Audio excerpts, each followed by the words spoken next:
цахим хөгжүүлэлтэнд цахим хурдаар шилжээ. Өнөөдөр байдлаар Монгол улсад хөгжлийн бэрхшээлтэй 115 мянган иргэн байгаагаас 13 мянган харааны бэрхшээлтэй хүмүүс юм. Иймд нэн төрөнд төрийн байгууллагууд мэдээллийн цахим хуудасаа эдгээр иргэдэд хүртээмжтэй болгож өөрчлөх хэрэгтэй.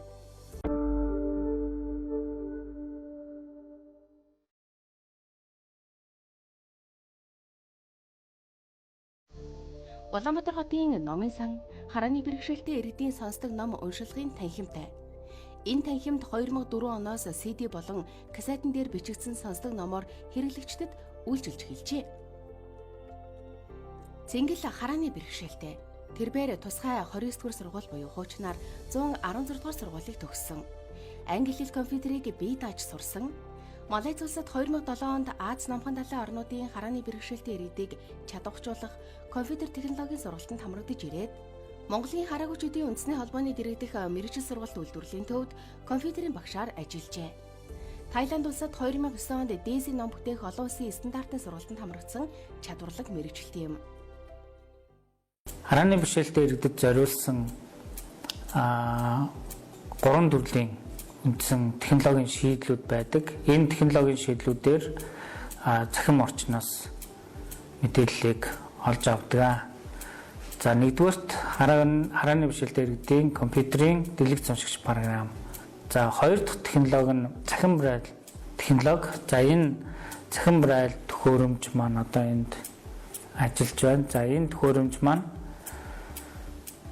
компьютер болон гар утас, таблет одоо бүх одоо энэ компьютер гар утасны бүх төрлийн төхөөрөмжтөр Bluetooth болон USB-гээр холбогдоод braille-аар уншиж бичих боломжийг олгодог. За гурав дахь нь DC ном тоглуулагч гэдэг энэ төхөөрөмж байна. За энэ төхөөрөмж маань бол одоо Монголын хамгийн анхны цахим ном тоглуулагч энэ төхөөрөмж байгаа. За энэ төхөөрөмж маань memory card болон USB flash disk гэх мэт боломжуудаар хангагдсан. За мөн бас ярьдаг сонгогдоод багтаамж програмаар ажилладаг монгол хэлний ярьдаг програмтай тоглуулах төхөөрөмжийн мэдээлэл. Улаанбаатар хотын номын санд Braille үсгийн ном уншдаг, цахим ном сонсдог энэ танхимд одоогоор Braille үсэг рүү хөрвүүлдэг 2 тусгай төхөөрөмж, компьютерийн ярьдаг 8 төхөөрөмж суурилсан. Харааны бэрхшээлтэй иргэн тэмтрэх, сонсох гэсэн 2 хэлбэрээр мэдээлэл авах боломжтой. Харааны бэрхшээлтэй иргэдийн мэдээлэл авах, сурч боловсроход нийтийн номын сангийн иж бүрэн үйлчилгээг тэнд үзүүлж байна. Гар утсан дээр тусгай төхөөрөмжийг Bluetooth-ээр холбоод суулгахад энгийн ном Braille үсэгт хөрвөх боломжтой. Харин ийм төрлийн тусгай төхөөрөмж өндөр өртөгтэй байдаг тул харааны бэрхшээлтэй иргэн бүрд ийм бололцоо тэр болгон байдаггүй бололтой.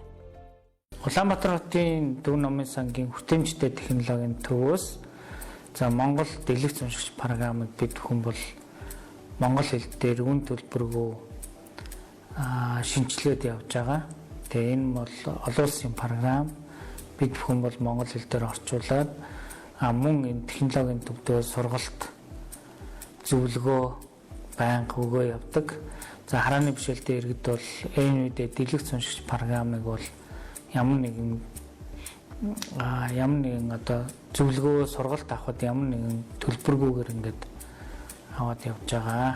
За тэгээд дээрэс нь за DC тоглуулагч гэдэг энэ төхөөрөмжийг бол харааны бэрхшээлтэй иргэд маань тусгай хэрэгслийн жагсаалтын дагуу 3 жил тутамд нэг удаа авж байгаа.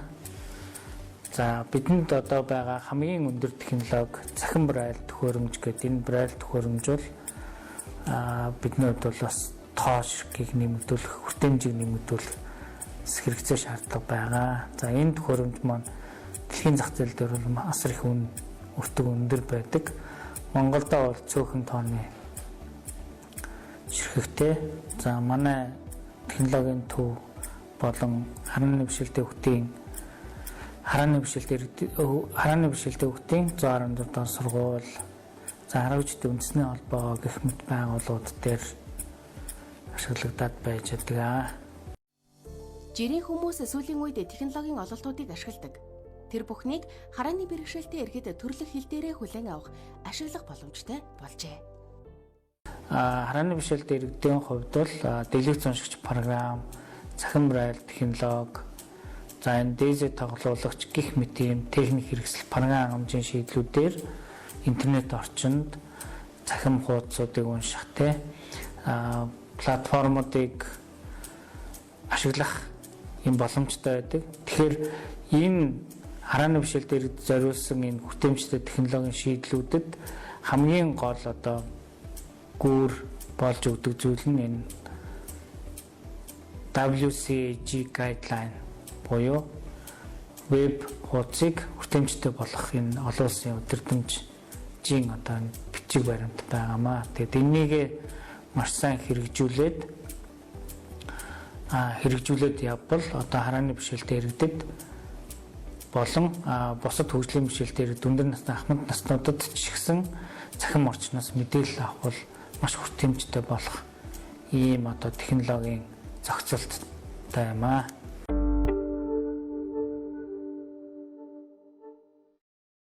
Цахим хөгжүүлэлтэнд цахим хурдаар шилжээ.